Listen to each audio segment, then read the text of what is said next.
Number আয়াতটা আল্লাহ এই জন্যই দিয়েছেন, ইয়া আইয়ুহার রাসূল বাল্লিগ মা উনজিলা ইলাইকা মির রাব্বিক। হে রাসূল, আপনি মানুষকে ডাক দেন, তাবলীগ করেন, প্রচার করেন, মানুষের ভেতরে ঘোষণা দেন। কি দিয়ে দেবেন? যেটা আপনাকে দিয়েছিল ওই কোরআন দিয়ে। এতটুকু আল্লাহ যদি শেষ করে দিতেন, সত্যি আমি আয়াতটা পড়তাম না যে আমি ডাক দিয়ে শেষ করে দিতাম।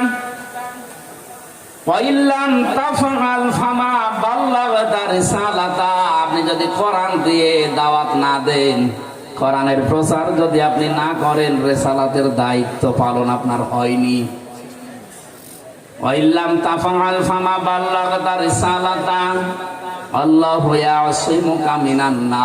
আমি জানি কোরআন দিয়ে ডাকলে বিপদ আপদ আসবে।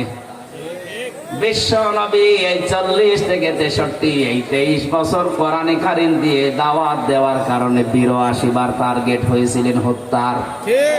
কতবার? 82 বার। 27টা যুদ্ধের নেতৃত্ব দেওয়া লিখেছে তাকে নিজে। বলেন তো, কোরআনে কারীম দিয়ে ডাকলে বিপদ আপদ যে আসবে এটা নবী জানতেন না? বলেন বলেন। আল্লাহ বলেন, আপনি যদি না জেনে থাকেন, আমি আল্লাহ বলছি ইয়াসিমুকা। মজারে এটা বর্তমান, ভবিষ্যৎ, প্রেজেন্ট, ফিউচার। এখানে যদি ফিউচার এই শব্দের ভেতরে থাকবে তাহলে কা দিল কেন? কোন দিতে পারতো?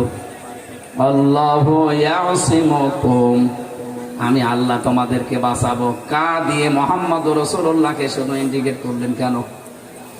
তাফসীরে ফি জিলালিল কোরআন সাজ্জাদ কুতুব লিখেছেন, যদিও আল্লাহ কা দিয়েছেন, এই কায়ের ভেতরে বিশ্ব নবীর নায়েবে রাসূল যারা তারা লুকিয়ে আছে।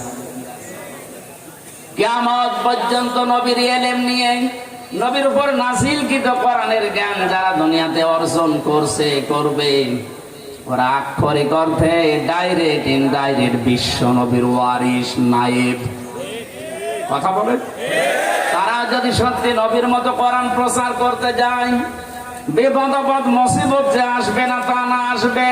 ইয়াসিমুকা মিনান নাস, মানুষের ষড়যন্ত্র, মানুষের কৌশল থেকে আমি আল্লাহ আপনাকে বাঁচাবো। এখানে ফাইল আল্লাহ নিজে। আল্লাহু ইয়াসিমুকা মিনান নাস, মানুষের চক্রান্ত থেকে আমি আল্লাহ নিজে আপনাকে বাঁচাবো। জোরে বলেন আল্লাহু আকবার। ঢাকাবাসী, হাদিসের শেষ কথা এটা ছিল, যারা কোরআন দিয়ে মানুষকে ডাকবে, আল্লাহ নিজে যেহেতু তাদেরকে হেদায়েতের উপরে রাখবে। ফাকাদ হুদিয়া ইলা সিরাতিল মুস্তাকিম, কোন মানুষ যদি কোরআনের ডাকে সাড়া দিতে পারে, আল্লাহ তাকে হেদায়েতের রাস্তা নসিব করে দেবে। সুতরাং আজকে আমার ডাক দেওয়া হবে কোরআন দিয়ে। আমার আলোচনার বিষয় আজকে